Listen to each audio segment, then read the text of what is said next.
the station covering all of the DMV. This is DC News Now. Happening now at 6, covering the entire DMV.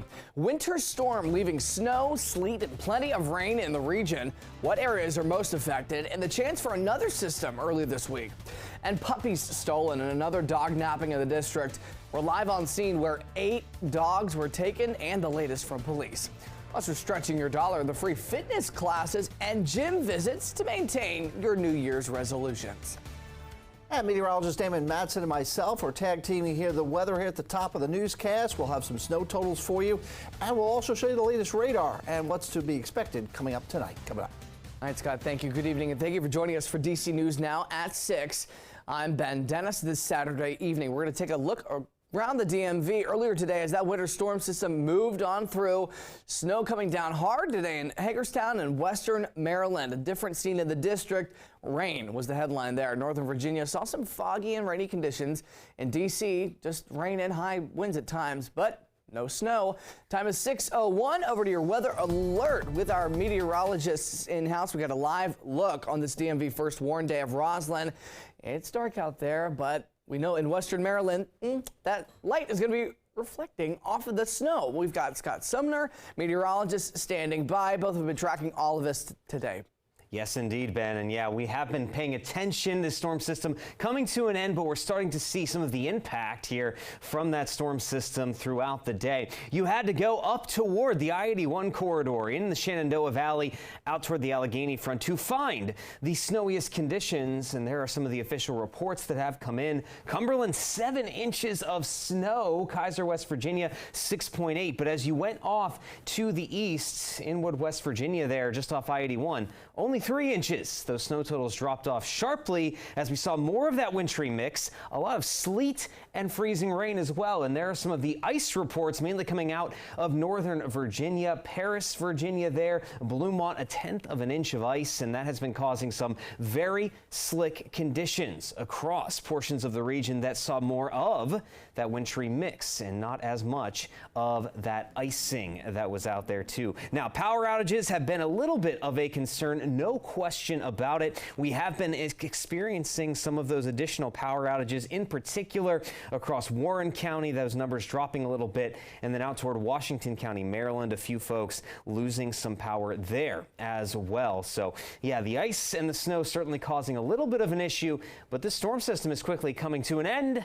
Let's send it over to meteorologist Scott Sumner. Scott, how are we looking as we move ahead here through the rest of the evening? Well, Damon, we still have in effect the winter alerts that will run for just a little under an hour here. We still have the winter storm warnings in place for those shaded, county shaded, and the purple shade of color, and the blue winter weather advisories, which we're still holding on to here in northern Loudoun County as well as northern Fauquier County. Now, outside of that, I think these advisories are going to be dropped here because we are starting to see a drop off in the precipitation, as Damon just showed you a few moments ago. Snow here in the Hagerstown area, obviously, and we've been reporting live. You know, Stephen Cohen was out all day there.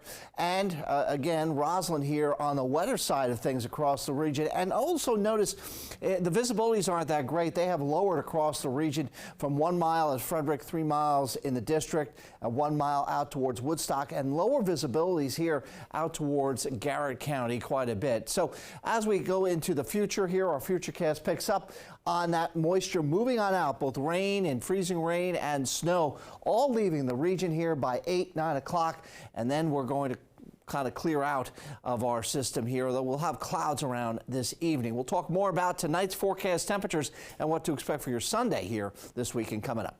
All right, Scott and Damon, thank you. A quick reminder, you can stay on top of this winter storm by downloading the DC News Now weather app.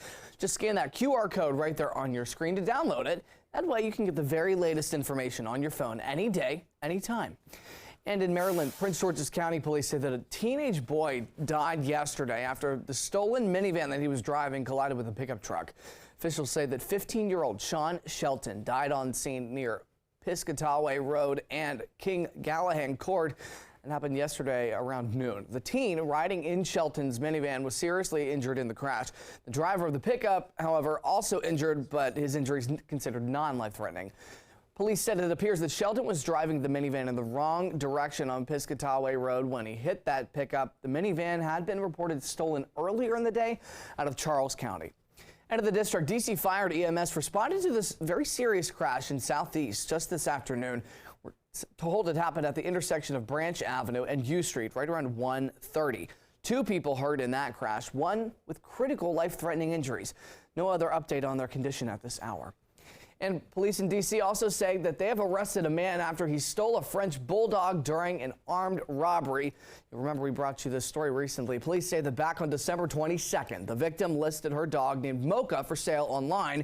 The victim then robbed during a meetup to sell the dog at 14th Place Southeast. The suspect also threatened to shoot that victim.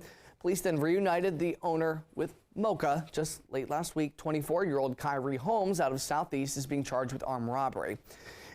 Excuse me, staying in the district, we're told that several puppies were stolen just today in broad daylight. Our Dave Laval joins us live on the block in Southeast where it happened. Dave, tell us where you are and what police told us about this crime. Well, right now things are a lot quieter and colder and wetter here along this stretch of U Street Southeast. This is where everything happened around noon this afternoon. Police told us the victim left their car unlocked and running in the back of a home along this stretch of U Street Southeast with roughly 8 puppies inside the car. The victim had the keys with them, and that's when a suspect showed up and took the car with the puppies inside it.